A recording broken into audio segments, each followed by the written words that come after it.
مهتدي لولا أن هدانا الله وأشهد أن لا إله إلا الله وحده لا شريك له وأشهد أن سيدنا ونبينا ومولانا محمدا عبده ورسوله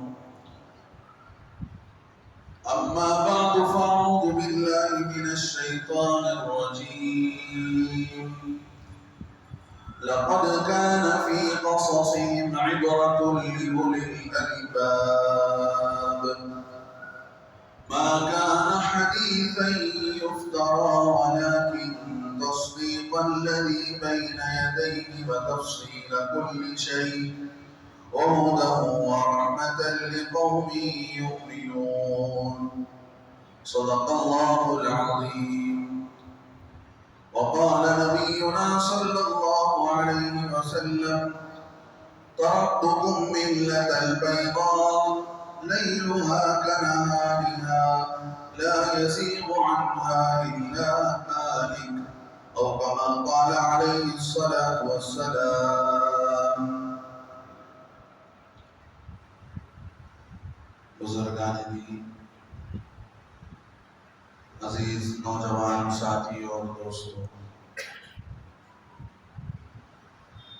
اللہ کے نبی محمد رسول اللہ صلی اللہ علیہ وسلم کی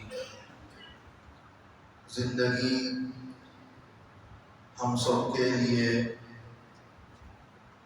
صبح قیامت تک آنے والے انسانوں کے لیے اللہ نے بہت کچھ عبرت کا اور مسئلوں کے حل ہونے کا سامان چھپا کر اللہ نے رکھ دیا ہے. جو لوگ نبی صلی اللہ علیہ وسلم کی زندگی کو پڑھتے ہیں اور اس کو سامنے رکھ کر زندگی گزارتے ہیں تو وہ موقع بموقع ان کو نبی علیہ السلام کی زندگی سے رہبری ملتی رہتی ہے، انہیں راستہ ملتا رہتا ہے.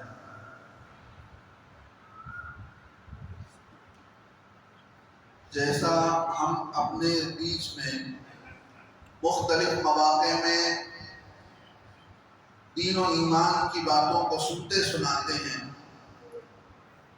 جمعے کا موقع ہوتا ہے اور جو ہے شب برات شب قدر کا موقع ہوتا ہے، عیدین کے مواقع ہوتے ہیں. ایسے ہی اللہ کے نبی صلی اللہ علیہ وسلم بھی اپنے زمانے میں صحابہ رضی اللہ عنہ کو موقع بموقع دین سمجھایا کرتے تھے، بتلایا کرتے تھے. کوئی بھی اہم امر پیش آتا، اللہ کے نبی علیہ السلام منبر پر تشریف فرما ہوتے، لوگوں کو خطاب کرتے، جو غلط بات نظر آتی اس کی اصلاح فرماتے. اس لیے کہ اللہ کے نبی صلی اللہ علیہ وسلم کو اسی کام کے لیے بھیجا گیا تھا، اسی مشن کے لیے بھیجا گیا تھا کہ وہ قرآن پڑھ کر لوگوں کے سامنے سنائیں، یتلو علیہم آیاتہ، اور ان کے درمیان جو اخلاق گرے ہوئے ہوں تو برے اخلاق سے ان کو پاک کریں، وَيُزَكِّيهِمْ. اور آگے اللہ رب العزت نے بتلایا وَيُعَلِّمُهُمُ الْكِتَابَ وَالْحِكْمَةَ، لوگوں کو دین کی بھی تعلیم دے، قرآن کی تعلیم دے، ساتھ ساتھ اخلاق کی تعلیم دے. یہ نبوی مشن ہے، نبی علیہ السلام کے دنیا میں آنے کا ایک خاص مشن ہے.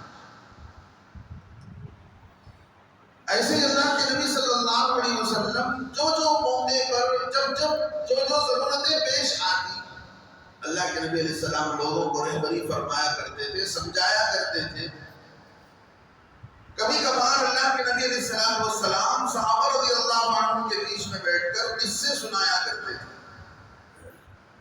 قصے کہانی آج اس کو دونوں کو ایسا جوڑ دیا گیا ہے کہ کوئی بھی قصہ سنا جاتا ہے، سنایا جاتا ہے تو لوگ سن تو لیتے ہیں لیکن اس پر بھروسہ نہیں کرتے ہیں.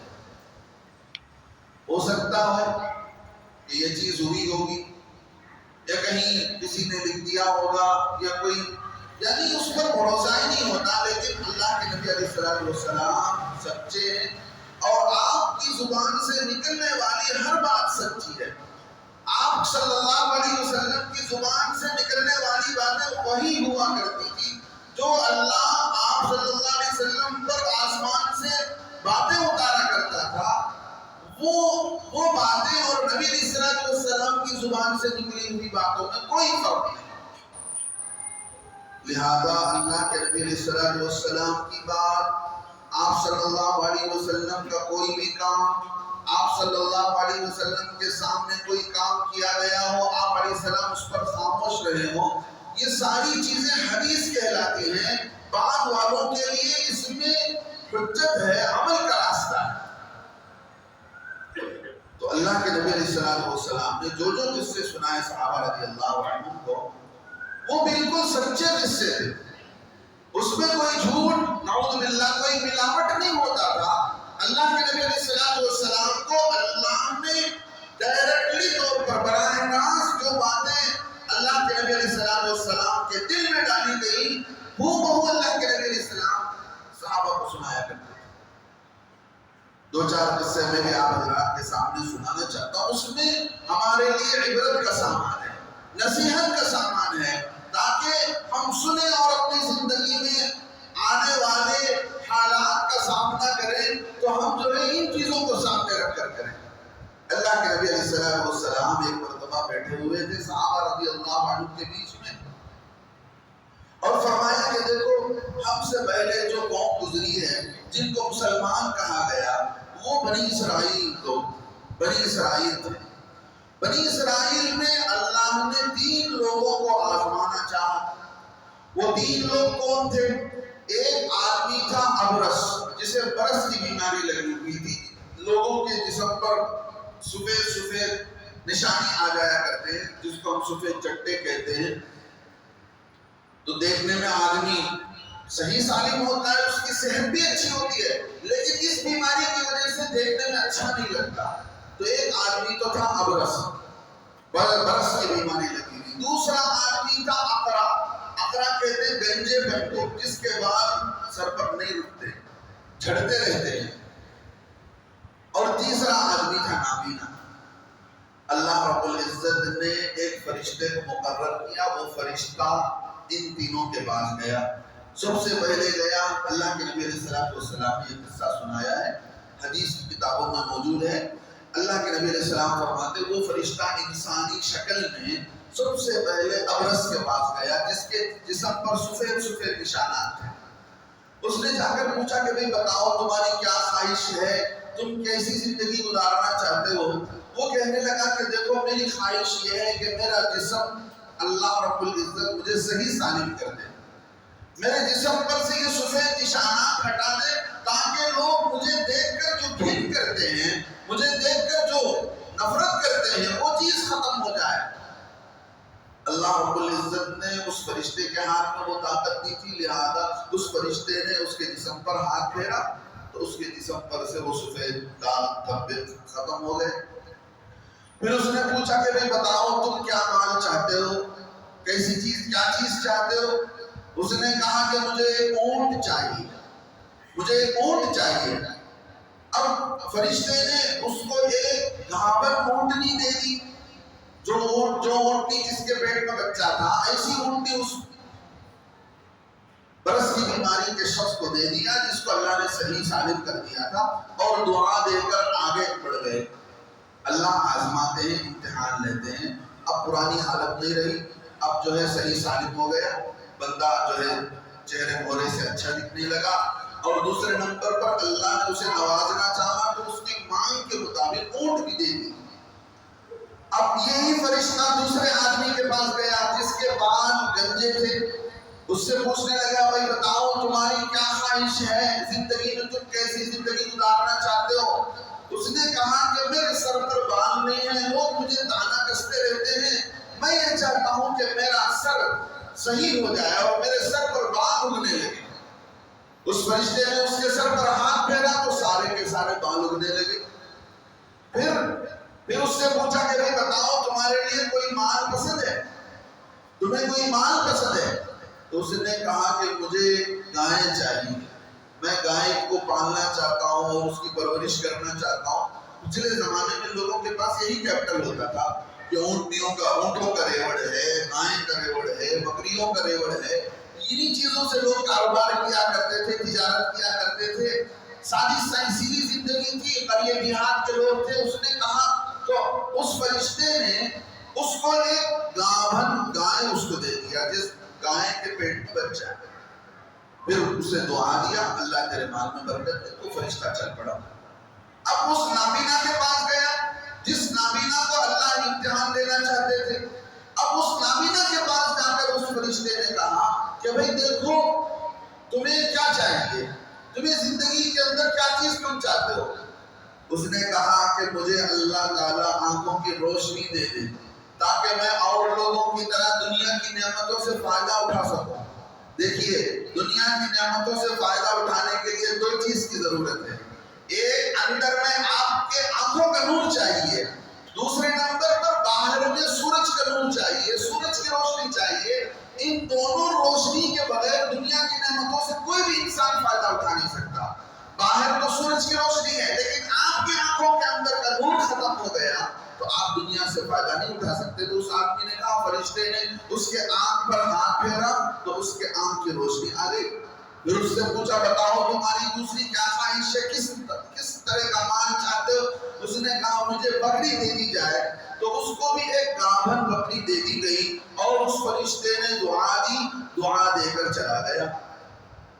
اب اللہ رب العزت امتحان لیتے ہیں، کبھی بیماری کی حالت میں، کبھی غریبی میں رکھ کر، کبھی بیماری دے کر، کبھی پریشانی اور مصیبتوں میں ڈال کر، کبھی مال دے کر، کبھی صحت دے کر، کبھی عزت اور دولت دے کر، کبھی حکومت دے کر۔ تو اب وقت گزرا تو اس آدمی نے، تو تینوں آدمیوں کی زندگی خوشحال ہو گئی۔ اللہ نے ان کے مال میں برکت دی، اس اونٹنی کے بچے ہوئے اور ایک بڑا سا قافلہ، ایک بڑا سا ریوڑ اونٹوں کا تیار ہو گیا۔ پھر ادھر یہاں یہ آدمی جس کے سر پر بال اللہ نے صحیح سالم کر دیے، تو اس آدمی کے پاس گائے کا ایک بڑا ریوڑ تیار ہو گیا۔ اور تیسرا آدمی جو نابینا تھا، جس کو اللہ نے اپنی نعمت سے آنکھ کی دولت دی تھی، وہ اس آدمی کے پاس بھی بکریوں کا ایک ریوڑ ہو گیا۔ اب پھر اللہ نے اسی فرشتے کو آزمانے کے لیے بھیجا۔ اب وہ فرشتہ سب سے پہلے اسی ابرص کے پاس پہنچا جس کے جسم پر سفید نشانات تھے، سائل بن کر، انسانوں کی شکل میں سائل بن کر پہنچا۔ سائل بن کر پہنچتے ہوئے اس نے مانگا کہ بھئی اللہ کے نام پر مجھے کچھ دے دو، مجھے ایک اونٹ دے دو۔ اللہ نے تمہیں اتنا سارا اونٹ دے رکھا ہے، میں پریشان حال ہوں، میرے اوپر کچھ پریشانی ہے، تم اگر ایک اونٹ دے دو گے میں اسے اپنے کام میں لا لوں گا۔ اللہ نے تمہیں، ایک دور تھا اللہ نے تم کو بیماری سے نجات دی، تمہارے جسم پر سفید نشانات تھے، اللہ نے تم کو بیماری دی، بیماری سے صحت دی، اور جو ہے تم کو اللہ نے یہ اونٹوں کا ریوڑ نوازا اور تم آج مالدار بن گئے ہو۔ اس نے کہا یہ بات غلط ہے، میں خاندانی صحت مند ہوں، تم جو کہہ رہے ہو کہ میں بیمار تھا مجھے اللہ نے صحت دی، یہ بات غلط ہے۔ میرے ماں باپ، میرے باپ دادا سے لے کر پوری صحت ہماری چلی آ رہی ہے، جس طرح تم مجھے دیکھ رہے ہو یہ آج کی صحت نہیں ہے، یہ پہلے کی صحت ہے۔ اور اونٹوں کا پیشہ، اونٹوں کو خریدنا فروخنا، یہ ہمارے گھٹی میں پڑا ہوا ہے، یہ ہمارا خاندانی پیشہ ہے، تم غلط بات کہہ رہے ہو۔ اس نے کہا تم اللہ کی نعمت کے ناشکر ہو۔ اس فرشتے نے بد دعا کی وجہ سے وہ ساری نعمتیں اس بندے پر سے سلب ہو گئیں۔ پھر دوبارہ اس کا جسم سفید پڑ گیا اور وہ اونٹوں کا ریوڑ وہاں سے نکل گیا۔ دیکھتے کہ دیکھتے اللہ کی ناشکری کی وجہ سے آدمی غریب کا غریب بھی ہو گیا، بیمار کا بیمار۔ اب پھر وہ فرشتہ دوسرے کے پاس پہنچا، دوسرے کے پاس پہنچ کر بھی اس نے کہا کہ بھئی اللہ کے نام پر مجھے ایک گائے دے دو، میں پریشان حال ہوں، اس گائے کے ذریعے سے میں اپنا کام بنا لوں گا، دودھ نکال لوں گا، یا گائے کو فروخت کر دوں گا، میرے کام آ جائے گا۔ تو پھر اس نے وہی کہا کہ پھر اس نے دعا دیتے ہوئے کہا کہ تم، ایک دور تھا تمہارے سر پر بال نہیں ہوتے تھے، لوگ تم سے نفرت کیا کرتے تھے، اللہ نے تمہیں سر پر صحیح سالم بال دیے جس کی وجہ سے تمہارا چہرہ دیکھنے کے لائق ہو گیا، اور تمہیں اللہ نے گائے بھی دی تو تو آج گائے کا بڑا ریوڑ تمہارے پاس. اس نے کہا کیسی بات ہے, ہمارے پاس تو بہت زمانے سے گائے پالتے ہیں اور اس کی برکت پہلے سے موجود ہے. درمیان میں ہمارے پاس کچھ نہیں آیا اور میرے بال پہلے سے گھنے ہیں, بہت اچھے ہوتے ہیں میرے بال پہلے سے.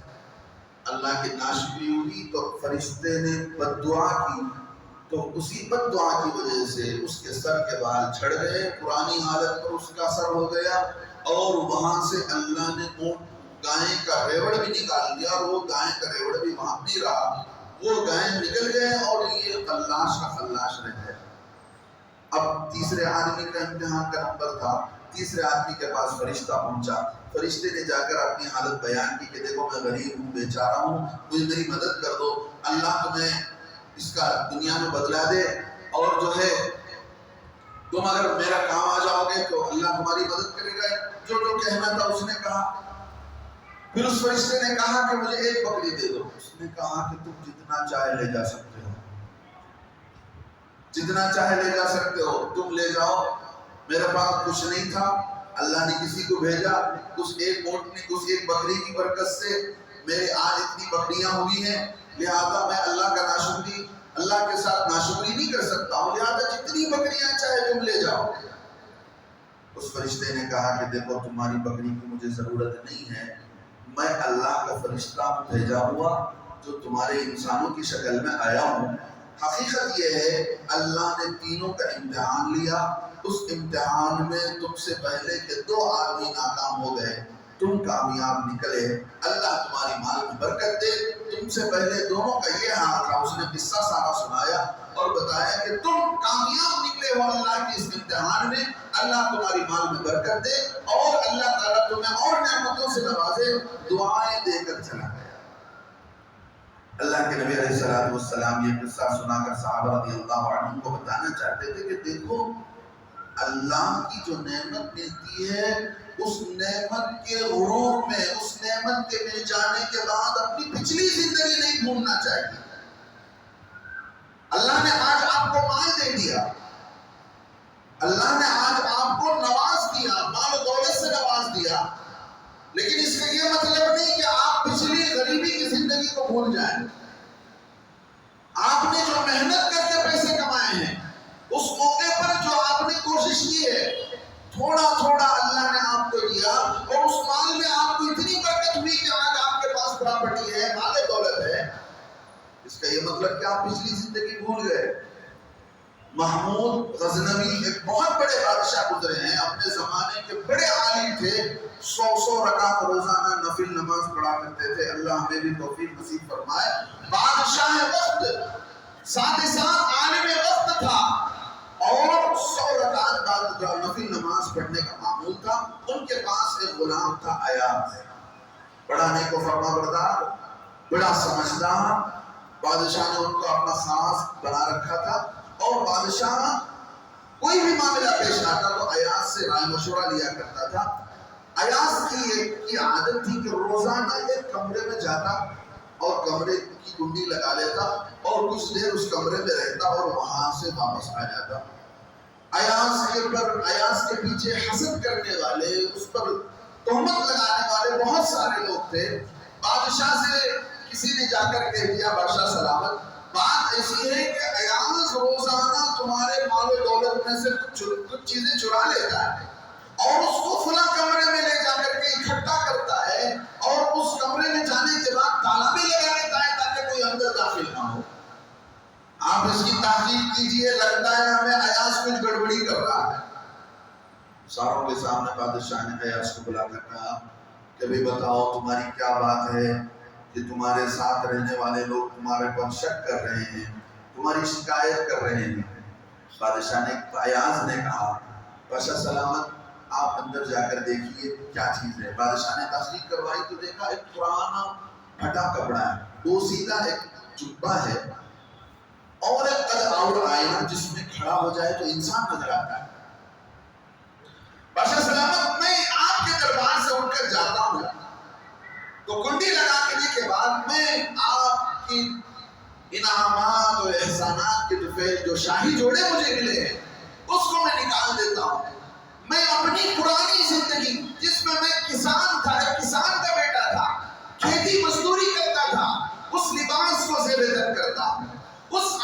اس آئینے کے سامنے کھڑا کر کے اپنے کو کہتا ہوں ایاز یاد کر ایک دن تو یہ تھا، تو ایسا تھا، تو یہ کپڑے پہنا کرتا تھا، اس طرح محنت کیا کرتا تھا، تجھے کوئی نہیں جانتا تھا۔ آج جو کچھ اللہ نے تجھے دیا ہے اس بادشاہ کے کرم احسانات کے بدلے دیا ہے، اور میں اپنی پچھلی زندگی روزانہ جا کر یاد کرتا ہوں، اس سے بڑھ کر اس کمرے میں میرا کوئی کام نہیں ہے۔ بادشاہ کی نظروں میں اس ایاز کی قدر و قیمت اور بڑھ گئی۔ میرے دوستو بزرگوں، ہمیں اپنی پچھلی زندگی نہیں بھولنی چاہیے کہ ہم کون تھے اور کیا تھے۔ آج ہمارے چہرے پر داڑھی آ گئی، آج ہم نے مان لو کہ اللہ کی نعمت سے 5 وقتہ نمازی بن گئے، جبہ پہن لیا، اللہ کے احسانات کی وجہ سے ہم دینی کام میں جڑے ہوئے ہیں، اللہ نے توفیق دی جماعتوں میں بھی چل رہے ہیں، یا مال کے اعتبار سے دیکھ لیجیے ہم کچھ نہیں تھے، غربت میں تھے، آج اللہ کی احسان کی وجہ سے آج ہمارے نام میں پراپرٹی ہے، گھر ہے، بنگلہ ہے، کچھ نوکر ہیں، کمپنی ہے۔ پچھلی زندگی کو نہیں بھولنی چاہیے، اپنی پچھلی زندگی کو یاد کرتے رہنا چاہیے کہ ہم کون تھے اور کیا تھے۔ کیوں؟ اس لیے کہ اللہ کی شکر، اللہ کے ساتھ شکر کرنے کی جو نعمت ہوتی ہے، شکر گزاری کی نعمت میں اضافہ ہوتا چلا جاتا ہے، آدمی اللہ سے قریب ہوتا چلا جاتا ہے، شکر گزاری کی نعمت اسے نصیب ہوتی چلی جاتی ہے۔ اللہ کے نبی علیہ السلام نے صحابہ سے دوسرا قصہ بیان فرمایا، بیان فرماتے ہوئے فرمایا بنی اسرائیل کے اندر ایک آدمی تھا جس نے 99 قتل کیے تھے، 99 قتل کر دیا تھا، مرڈر کر دیا تھا۔ اس نے پوچھا، اس کے دل کے اندر یہ بات آئی کہ مجھے توبہ کر لینا چاہیے، اپنی پچھلی زندگی سے اللہ سے معاملے کو صاف کر لینا چاہیے۔ ایک راہب کے پاس گیا، عبادت کرنے والا، اسے کوئی دینی علم نہیں۔ اس نے جا کر پوچھا کہ بتاؤ میں نے اتنے قتل کیے ہیں، میرے توبے کا کوئی راستہ ہے جس سے اللہ مجھے معاف کر دے؟ وہ دین نہیں جانتا تھا، صرف عبادت کرتا تھا۔ اس نے کہا کہ تمہارے توبے کا کوئی راستہ نہیں، تمہاری معافی کا کوئی راستہ نہیں۔ اب اس نے سوچا کہ 99 تو ہو گئے ہیں، سینچری تو کر دینی چاہیے۔ اس نے ہتھیار اٹھا کر کے سینچری کر دی، اس عبادت کرنے والے ہی کو مار دیا غصے میں آ کر۔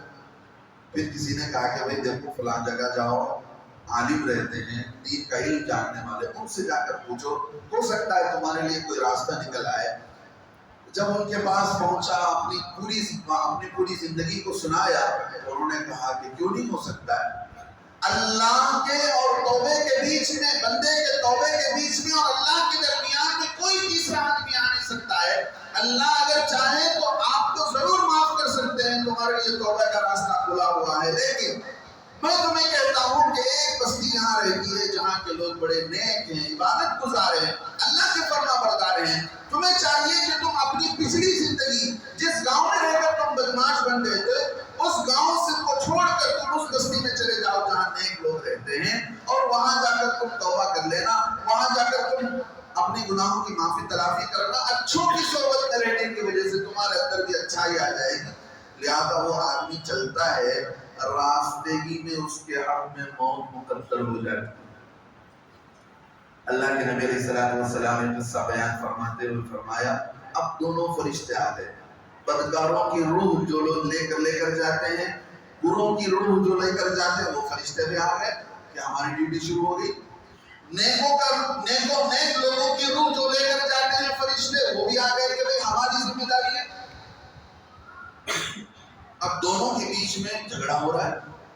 یہ کہہ رہے ہیں کہ دیکھو ابھی اس نے توبہ بھی نہیں کیا تھا، توبے کی نیت سے چلا تھا، چلتے ہوئے راستے میں اس نے ایک آدمی کو بھی قتل کر دیا تھا، تو یہ تو جہنم کا مستحق ہے، اس کو ہمارے پاس بھیج دو۔ دوسرے لوگ کہنے لگے کہ اس نے توبہ کر لیا تھا، توبہ کرنے ہی کے لیے چلا تھا، اور اسی نیت سے اچھے لوگوں کے گاؤں اور علاقوں میں جانے کے لیے یہ چل پڑا تھا۔ لہذا یہی معاملہ چل رہا تھا۔ ایک فرشتہ انسان کی شکل میں آیا تو انہوں نے اس نیک انسان کو دیکھ کر کہا کہ دیکھو ہمارے جھگڑے کو ختم کرو، اس میں تم فیصلہ کرو کہ ہم کیا کریں۔ اس فرشتے نے کہا کہ ایسا کرتے ہیں کہ تم زمین کو ناپ لو جہاں سے یہ چلا ہے، اگر بروں کی بستی قریب پڑتی ہے تو برے روحوں کو جو فرشتے لے کر جاتے ہیں یہ لے کر جائیں گے اس روح کو، اگر نیک لوگوں کی بستی اس زمین سے قریب پڑتی ہے تو نیک لوگوں کی روحیں جو لے کر جاتے جاتے ہیں فرشتے، وہی لوگ اس کی روح لے کر جائیں گے۔ لہذا زمین ناپی گئی، زمین ناپنے کے بعد معلوم ہوا کہ اس کی جان جو نکلی ہے اس زمین سے ان نیک لوگوں کی بستی قریب ہے۔ اب نیک لوگوں کی روح جو فرشتے لے کر جاتے ہیں، انہوں نے اس کی روح کو لیا اللہ کے پاس لے کر، اس کا نام توبہ کرنے والوں میں اس کا شمار ہو گیا۔ میرے دوستو بزرگوں، اسی لیے توبہ کرنے میں کبھی سستی نہیں کرنا چاہیے۔ حضرت شیخ صابر رحمۃ اللہ علیہ نے لکھا ہے، آدمی چاہے کتنا بھی گناہ کر لے، دیکھیے گناہ پر ڈٹے رہنا، گناہ پر ہمت جتانا اور گناہ کرنے کے بعد توبہ کرنے میں دیری کرنا، یہ ایسے گھناؤنے کام ہیں کہ اللہ اس سے بہت ناراض ہوتا ہے۔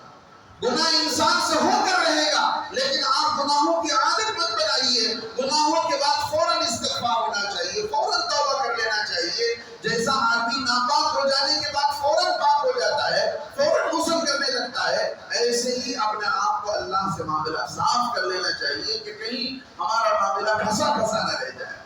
اللہ کے نبی علیہ السلام ان واقعات کو بیان کر کے صحابہ رضی اللہ عنہم کو بھی بتایا، اور صحابہ رضی اللہ عنہم نے بعد کے لوگوں کو بیان کیا، تو یہ باتیں احادیث کے اندر موجود ہے۔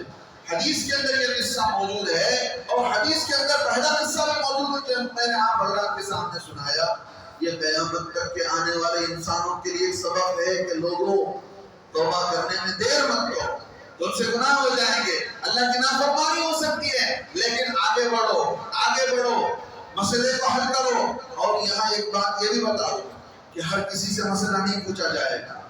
کسی کو دیکھا آپ نے، نیک آدمی ہے، جبہ داڑھی پہ رکھا ہوا ہے، اس سے آپ دین پوچھ رہے ہیں، مسئلہ پوچھ رہے نہیں۔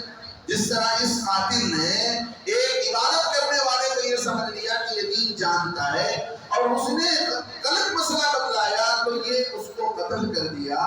ایسے ہی مسئلہ ہوتا ہے کہ ہر کسی سے دین کا مسئلہ نہیں پوچھا جاتا۔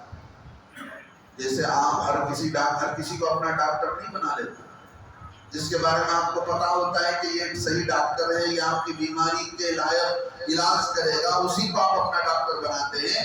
ایسے ہی دین کا نمبر آتا ہے تو دین کو بھی سستا مت بنائیے۔ ہر کسی سے آپ مسئلہ پوچھ رہے ہیں، وہ الٹی سیدھی بتاتا ہے، آپ اسی الٹی سیدھی پر چل رہے ہیں، اور وہ بات ہم سے پھر آ کر پوچھتے ہیں علماء سے، پھر ہم کو بتاتے ہیں حضرت غلام آدمی، ایک آدمی سے میں پوچھا۔ میرے دوستوں، علماء سے صحیح معلومات، صحیح علم رکھنے والوں سے دین جاننا چاہیے، دین کی معلومات دینی چاہیے۔ اللہ کے نبی علیہ السلام صحابہ کی مجلس پر قصہ بیان کرتے ہوئے ایک اور قصہ بیان فرمایا، اور فرمایا کہ دیکھو، ایک عورت کے گود میں ایک بچہ تھا، اس بچے کو وہ عورت دودھ پلا رہی تھی، لیکن پاس ہی میں ایک سوار گھوڑے پر سوار تھا، بہترین کپڑے، عالیشان اس کے پاس ہتھیار تھے، اور اس کی زیب و زینت کو دیکھ کر اس عورت نے کہا کیا ہی اچھا ہوتا کہ کتنا اچھا ہوگا کہ یہ گود میں جو بچہ ہے، یہ بچہ بھی اس جیسا ہو جائے۔ لیکن جو بچہ گود میں تھا، اس بچے کی زبان سے فوراً یہ بات نکلی، حضرت ابو ہریرہ رضی اللہ عنہ کی روایت بیان کر رہا ہوں، کہیں ڈاؤٹ مت کرنا، حدیث ہے، اللہ کے نبی علیہ السلام کی حدیث بتا رہا ہوں۔ اس بچے نے ماں کے گود سے دعا دی، اللہ سے دعا کی، اے اللہ اس جیسا مجھے مت بنائیے۔ بات آئی چلی گئی۔ پھر ماں نے کہیں اور ایک عورت کو دیکھا، بچہ گود میں تھا، اس موقع پر بھی ماں دودھ پلا رہی تھی، اس عورت کو لوگ مار رہے تھے، اس کی زبان سے نکل رہا تھا حسبی اللہ و نعم الوکیل، نعم المولا و نعم النصیر۔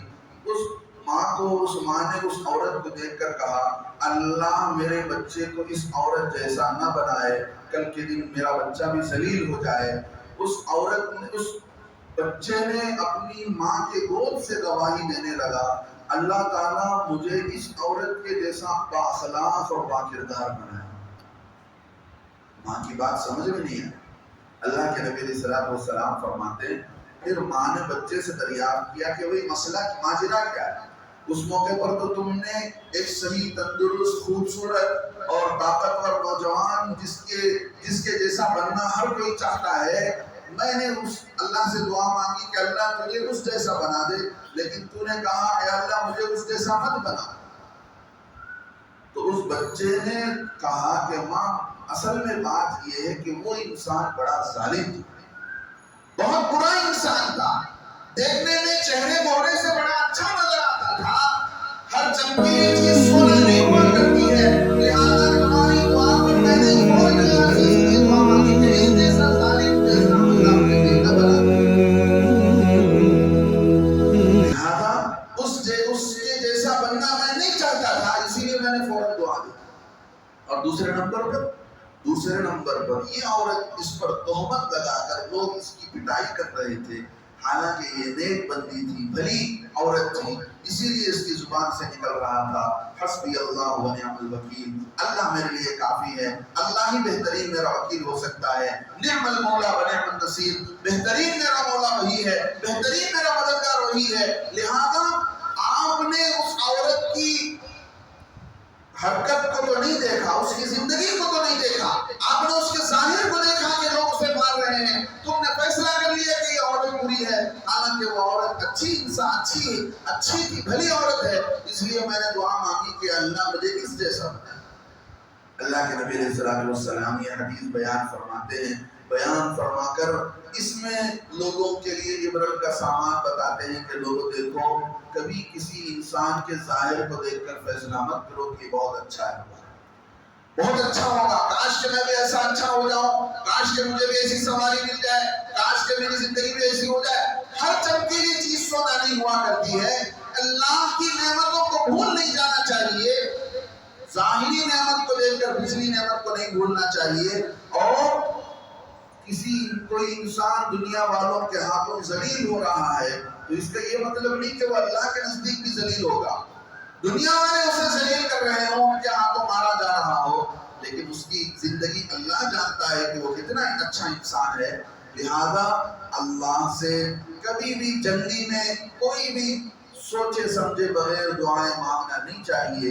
ہر ایک کے پیچھے کچھ نہ کچھ مصلحت ہوتی ہے اللہ تعالیٰ کی. اللہ سے کبھی بھی عافیت مانگنا چاہیے. اللہ عافیت غریبی میں رکھے تو ہمارے لیے غریبی بہتر ہے، اللہ عافیت ہمارے لیے بیماری میں رکھے نہیں ملنی چاہیے کسی کو بیماری. کہتا ہوں کہ بیماری کی وجہ سے اللہ ہمیں جنت پہنچانا چاہتے ہو، ہمارے درجے کو بڑھانا چاہتے ہو، آپ 1000 کوشش کر لیں آپ کو صحت نہیں ملے. میرے دوستو بزرگو، اللہ کے نبی علیہ السلام سے اللہ فرماتے ہیں فَقْصُصِ الْقَصَصَ لَعَلَّهُمْ يَتَفَكَّرُونَ. پیارے نبی علیہ السلام آپ پچھلے قوموں کا، پچھلے لوگوں کے حالات بیان کیجئے، ان کا قصہ بیان کیجئے تاکہ ان مکے والوں کو کچھ سمجھ آ جائے، یہ غور کرنے لگ جائیں. لہٰذا یہ 2-4 واقعات اللہ کے نبی علیہ السلام جو صحابہ کو سنائے کرتے تھے میں نے سنایا. اللہ سے دعا ہے اللہ تعالیٰ ان واقعات کو سامنے رکھ کر ہمیں اپنی زندگی کو صحیح گزارنے کی توفیق نصیب فرمائے. اللہ کا ناشکرہ بن کر، اللہ کا نافرمان بن کر دنیا سے جانے سے اللہ ہم سب کی حفاظت فرمائے. اللہ کے دین کی، اللہ کے نعمتوں کی قدردانی کے اللہ توفیق نصیب فرمائے. آمین و آخر دعوانا الحمدللہ.